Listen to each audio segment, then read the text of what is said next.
How about that welcome? Thank you very much.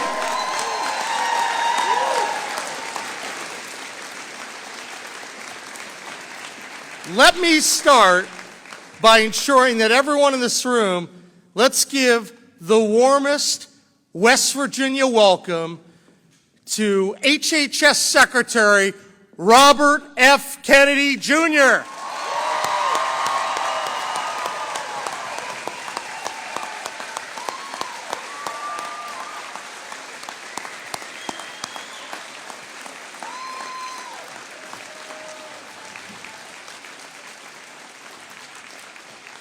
Guys, why don't you take a seat?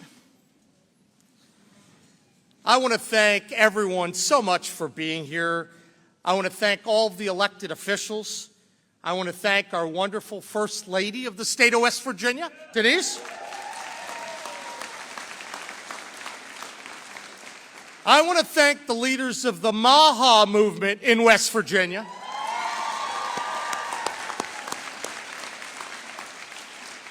We want to thank the principal of the school, Maria Bird.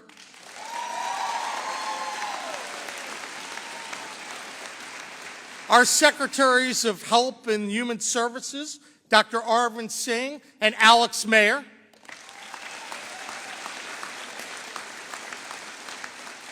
And we also have a special shout out for the key leaders in West Virginia who have made today's event possible. I'm going to go through them real quick, and they're going to have a moment to speak in a few minutes. Chairman Jason Barrett, who also represents you right here in this district.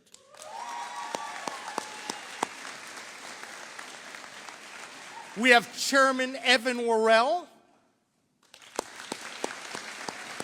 Oh, there you go. I'm sorry. By the way, I want to note that Summer Barrett, who's married to Jason, she's a MAHA mom.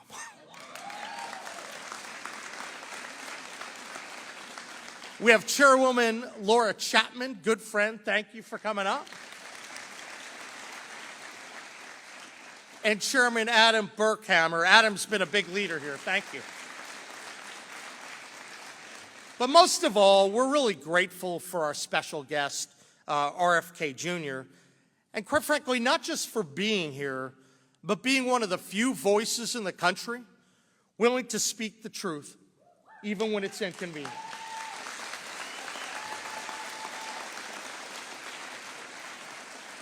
Now, we're here today to talk about some very serious issues impacting West Virginia and our country. And there's no way around it. West Virginia ranks at the bottom of many public health metrics. We lead most of the country in obesity stats, heart disease, diabetes. Our children are diagnosed with ADHD at rates well above the national average. And we have one of the lowest life expectancy rates in the United States. That's the bad news. But we have good news. We have the power to change it. Yes, we do. And I plan to lead by example. I plan to travel this journey with you, and I'm going to do my best, my personal best, to make the hard choices to get healthier. You see, I want all West Virginians to have happy, long, healthy, and purposeful lives, spending time with friends and family and all the things that really matter. And I'm not afraid to admit that I've not always made the best food and exercise decisions in my life, but I will do my best to get better. That's why today I'm proud to launch what I'm calling the 4 pillars of a healthy West Virginia. First, we have to clean up the food. We really do. Let's start with no more dyes and dangerous additives in the schools.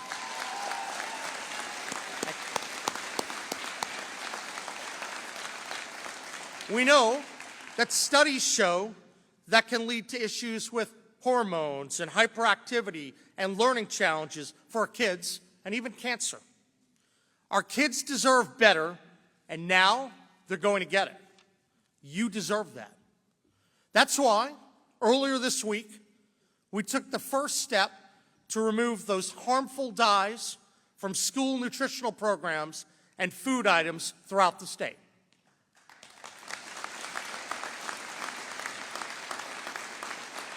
I'm thankful to the legislature for their leadership in passing this bill and making West Virginia a leader, the first state in the nation to make sweeping changes to clean up our food.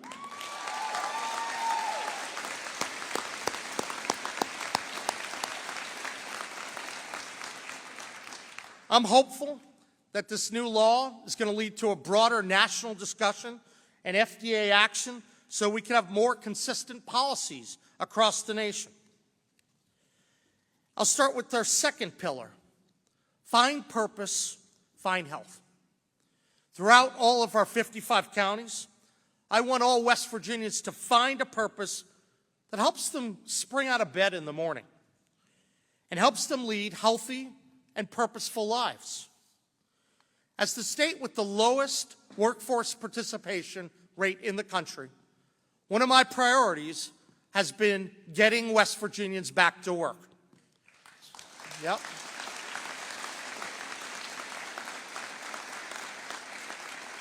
So, today, I'm announcing my intent to expand work, training, and educational requirements for SNAP recipients.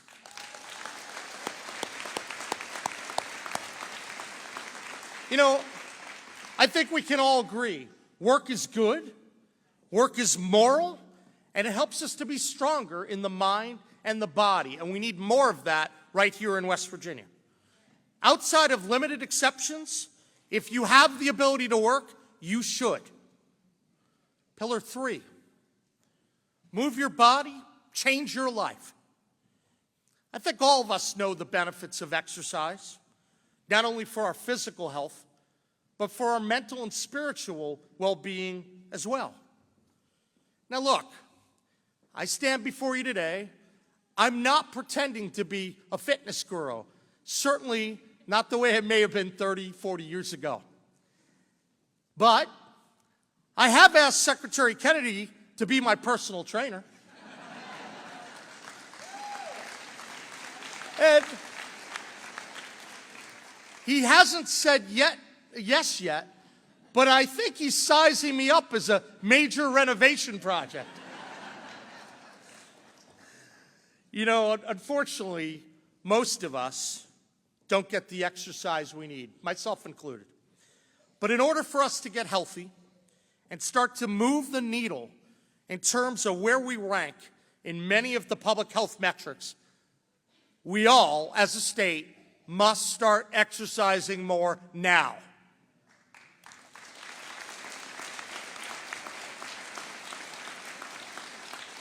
That's why today, part of our third pillar, I'm announcing a statewide exercise movement. We're going to call it the Mountaineer Mile. I'm challenging every West Virginian to get out and walk at least 1 mile per day. As governor, I understand that I need to do this as well and start shedding the pounds. So in the future, you might start seeing me walking around the Capitol complex a little bit longer. You might see me in many of our amazing state parks. Plug for our state parks, best in the country, right? And you also might see me doing more walking closer to home in the Eastern Panhandle.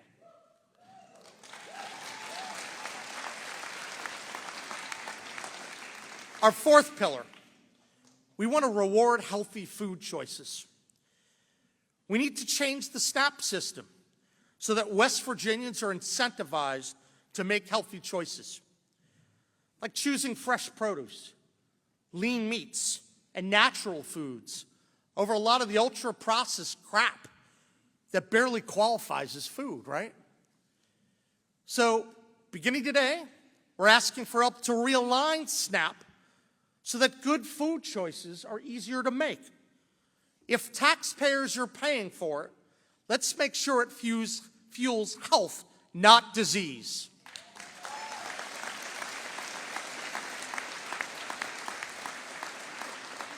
But, and I'm being serious about this is not about judging someone's grocery cart. It really isn't. I don't want to do that. I don't think anyone here does. But it is about asking a fair question. Is the SNAP program doing what it was supposed to do? You see, SNAP stands for Supplemental Nutrition Assistance Program. That N is for nutrition. It's not for nonsense. If the law says the program is meant to help people get a more nutritious diet, then that should be the standard. Why should hard-earned federal and state tax dollars be allowed to ignore nutrition? Taxpayer dollars should be targeted toward nutritious foods.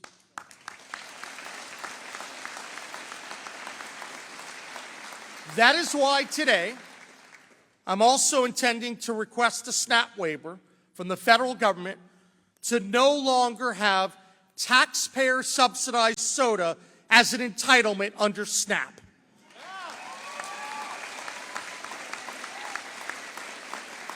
We're also going to be incentivizing healthy bundles and other food choices that can help people access and eat better foods, healthier foods.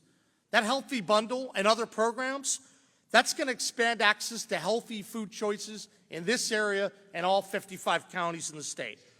Quite frankly, I think we can do it, and we can also even save money, federal money at the same time. I'm eager to work with you and the entire Trump administration on that. Making America healthy again, and West Virginia healthy again, that's not just a slogan. That's going to be our mission. And here in the Mountain State, we are leading the charge. And that's because in West Virginia, we're not just climbing the mountains, we're moving them. Let the rest of the country take note. We're cleaning up our food, we're lifting up our families, where tax dollars are involved, we're incentivizing consumption of healthier foods, we're respecting the dignity of work, and we're living up to our name. Wild and wonderful, and now, a healthier West Virginia. So, it's my honor to be here today. I thank you all for coming. God bless you. Now, I'm going to take a moment and get ready to turn this over to his fine gentleman next to me. And I want to recognize someone who, quite frankly, has become one of the most talked about, most vilified men in America. You should be proud, Mr. Secretary, because I am of you. Because when the bureaucracy gets nervous, it sees real change coming. Secretary Kennedy has been willing to speak hard truths, take on powerful interests, and stand up for everyday Americans, even when it wasn't popular, even when it wasn't easy. He's not afraid of a fight, and that's exactly the kind of leadership we need in Washington. So today, on the heels of a major public health win in West Virginia, we are proud to stand with him. Please join me in welcoming a warrior for children, a man who refuses to back down, HHS Secretary Robert F. Kennedy Jr.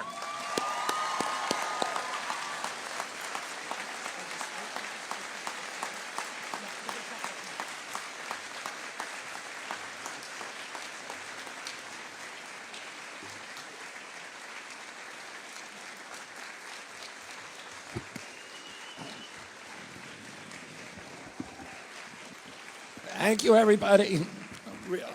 And thank you, Governor Morrisey. I'm very, very happy to be here at St. Joseph's, and I'm really happy to be here in West Virginia. I just want to say a few words about West Virginia, because West Virginia is a state that holds a special place in the hearts of every Kennedy. In the 1960 campaign, I was living in McLean, Virginia. But my parents disappeared into West Virginia for about 6 weeks.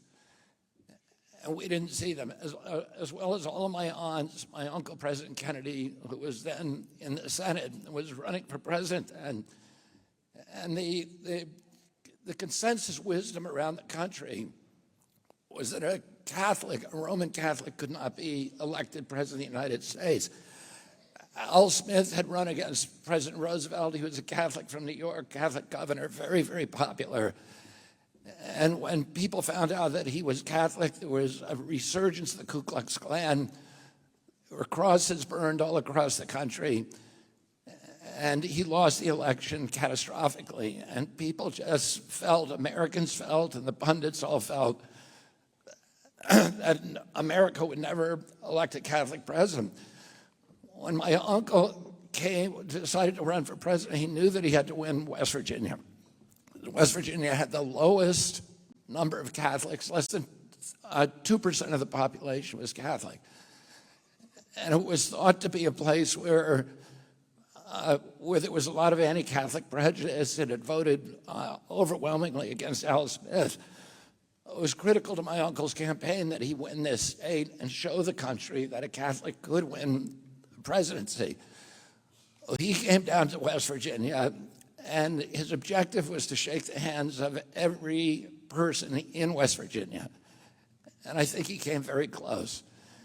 And my parents came down, my uncles, my aunts, luckily we had a lot of Kennedys, and they all came down, and they spent time really getting to know the people in West Virginia and understanding the issues in the state, the problems, and those things stayed with him throughout his presidency. And on election day, he won the state of West Virginia overwhelmingly. And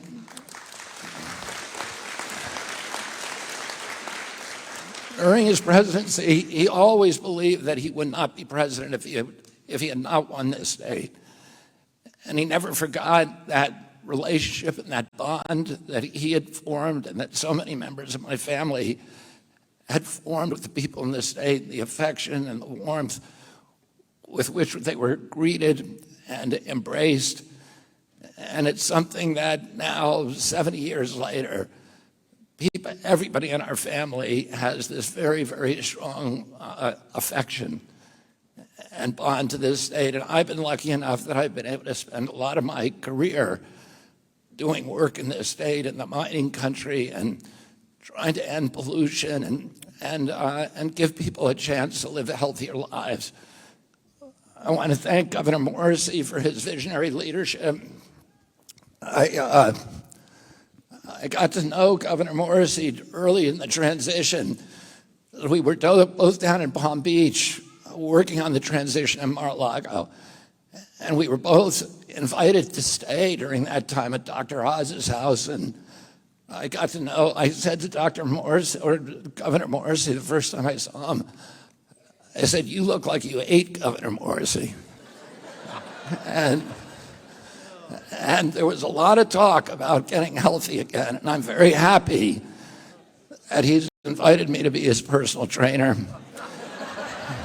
And I am going to put him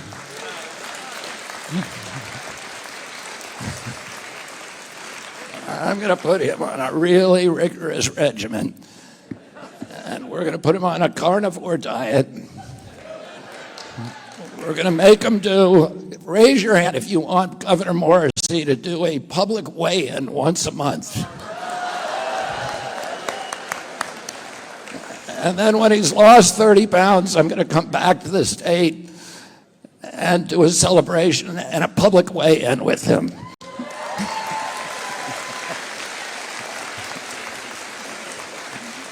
You're welcome, Denise. We a little more than I bargained for. You left me an open door, so. Anyway, we have a public health crisis in this country, and unfortunately, West Virginia is leading the way. It's the highest obesity rate of any state in our country. This year, you pulled ahead of Mississippi. It has the highest rate of chronic disease in the country. And so I'm very, very grateful to Governor Morrisey for his visionary leadership in getting West Virginia to lead the way in transitioning off of processed foods. When my uncle was president, 3% of Americans had chronic disease. We spent zero on chronic disease in this country, zero. There was no medications for it. Today, we spend $1.3 trillion on chronic disease every year. It's about 90% of our healthcare budget. And you know, for most of my life, the Republicans and Democrats have been fighting about a healthcare plan, about treatment, really a sick care plan, about how to treat all this illness. Should it be Obamacare, the affordable health plan? Should it be public-private partnership? Should it be a single payer? These are what the big battles that you read about on Capitol Hill. The real battle is that we're getting sicker and sicker every year. And and it's really just a debate about who's going to pay the treatment. Nobody has been focused on how do we get ourselves less sick. And it's like moving deck chairs around on the Titanic. No matter what you do, our country is going to go bankrupt. It's now, you know, when I was a kid, diabetes rates in children were almost zero. Juvenile diabetes, a typical pediatrician would see one case of diabetes in his lifetime over a 40 or 50-year career. Today, 1 out of every 3 kids who walks through his office door is pre-diabetic or diabetic. 38% of teens are now diabetic, 50% of adults. A few years ago, it's not a mystery about where this is coming from. 20 years ago, there was no diabetes in China. Today, 50% of the population is diabetic. Why is that? They built 20,000 fast food joints in China and started selling American processed food. And it is costing us, we are now paying more just for diabetes, mitochondrial dysfunction, than we are for our military. And, you know, financially, it is bankrupting our country. We're now spending more to service our debt, and the biggest piece of that debt is coming from healthcare. We're now paying more to service it than we are for our military budget. Within about 10 years, if we continue on this trajectory, 50 cents out of every tax dollar that you pay to the federal government is going to go to servicing the debt. Within 15 years, 100%. It's not sustainable. It's existential. If you love our country, you got to take care of yourselves.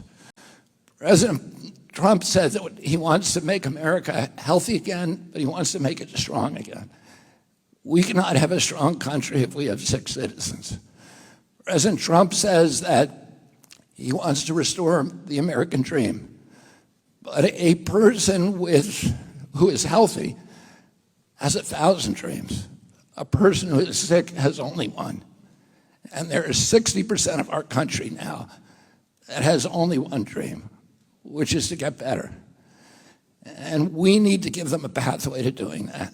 And the pathway is through food. Food is medicine. It treats us in different ways, and it treats our health. It treats our mental health. There was a recent study that showed that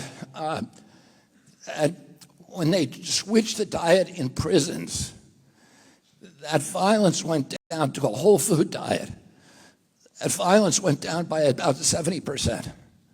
When they switched the diet in juvenile detention centers to whole food diet, violence went down 100%.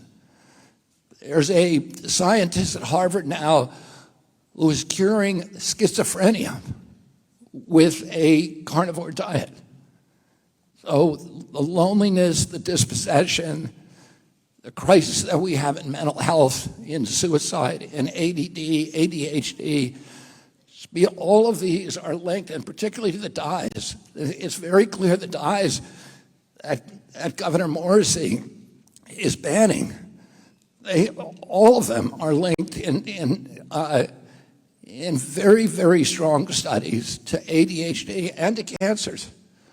So we're seeing an explosion in cancers in this country. We're seeing an explosion in infertility.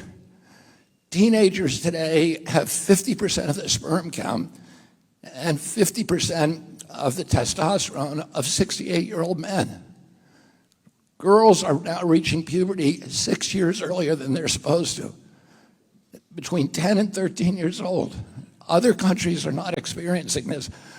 We've seen autism rates go from 1 in 10,000 when I was a kid, 1 in 10,000, 1 in every 36 kids today, 1 in 22 boys in California. And the obesity rates have gone up to, as I said, 50% in adults, or 70% overall obesity or overweight, from 3%. In Japan, it's still 3%, because they're not eating these foods. They have nutrition programs in the foods where they have a nutritionist in every school who's in charge of the menu, and they eat healthy foods, so they don't have these illnesses. And we, when I was a kid, we were the healthiest, most robust people in the world. And today we're the sickest. 60% of Americans, from 3% when my uncle was president, 60% today have chronic disease. And it's not happening in other countries. During COVID, we had 16% of the COVID deaths in this country. We only have 4.2% of the world's population. So we literally did worse than any country in the world. And when you ask CDC, why are Americans dying from COVID at higher rates than any place on earth when we have all the money? They said, well, it's not our fault. It's because Americans are so sick. That is their fault. And we're going to change that. But they said that according to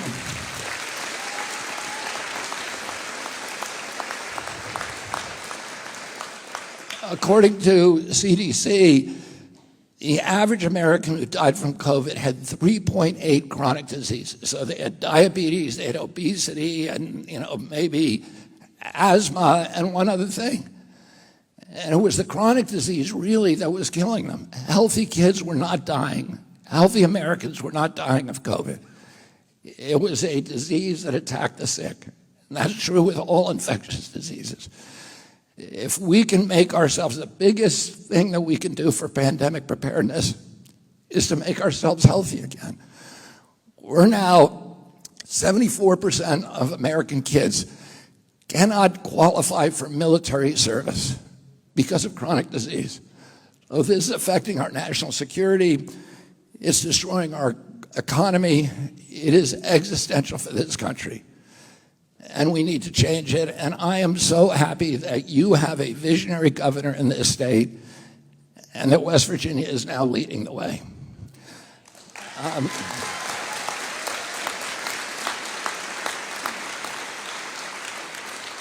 And I want to commend Governor Morrisey not only for his vision, but for his courage, because it's very, very hard. And for these legislatures who are pushing this bill, all of them are getting calls every day from the big soda companies, the sugar soda and the fake food companies.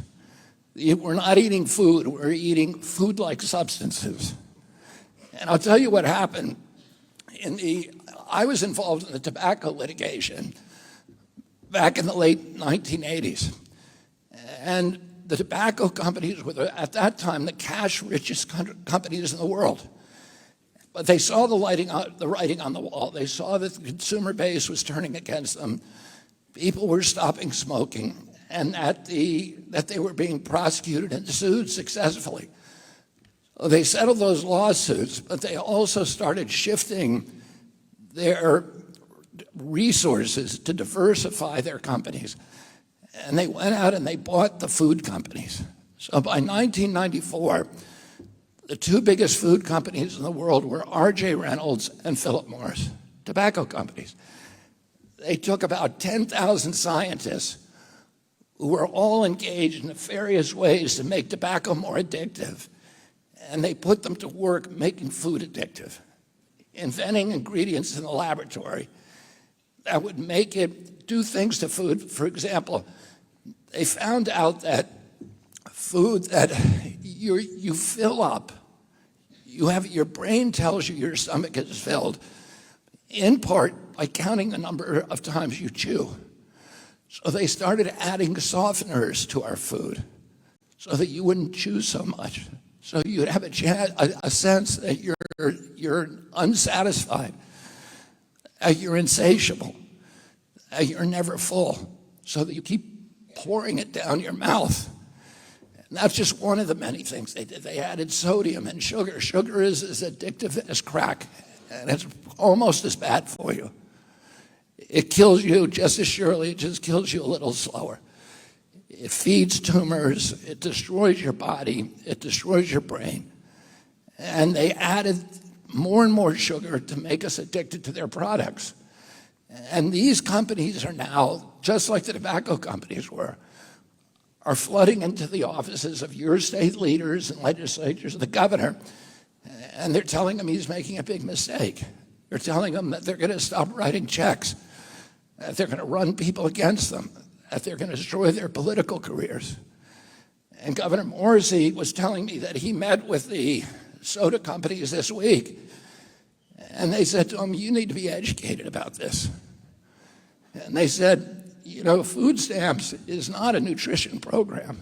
He came in with his Diet Coke, and he said, is there anything nutritious in here? And they were like, no, of course not. But food stamps is not a nutrition program. And he said, it's called SNAP, Supplementary Nutrition Assistance Program. It's supposed to be nutrition. It's not supposed to be food-like substances that are actually poisoning us. And so, but it takes a lot of courage to stand up to these companies the same way that it did to stand up to big tobacco. But these men and women, your leaders, Governor Morrisey, is standing up for you. And we all need to stand up for ourselves and take care of ourselves. It's an act of patriotism. If you love this country, you need to start taking care of yourselves. And I also say this, that food companies all came and met with me 2 weeks ago. And they're scared of me, but they're more scared of Governor Morrisey. Because what they said, and the reason they said, well, tell us what you want, and we're going to do it. And they said, but stop these governors from passing these laws, because we don't want a patchwork where West Virginia and California are banning food dyes, and we have to make special products for those states. So they're terrified of this, of what you're doing. And the message that I want to give to the country today and to all the other governors is get in line behind Governor Morrisey and apply for a waiver to my agency, and we're going to give it to you. But that's the way we're going to win this.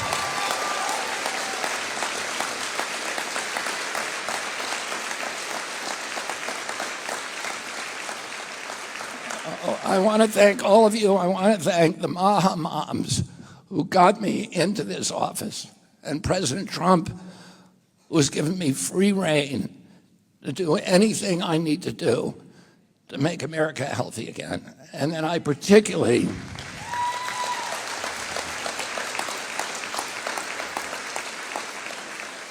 want to thank Governor Morrisey and these legislators for their courage, for their vision, for their willingness to stand up to the most powerful industries in the world, to stand up for the people of West Virginia and set an example, a shining example of the rest of the country. Thank you all very much.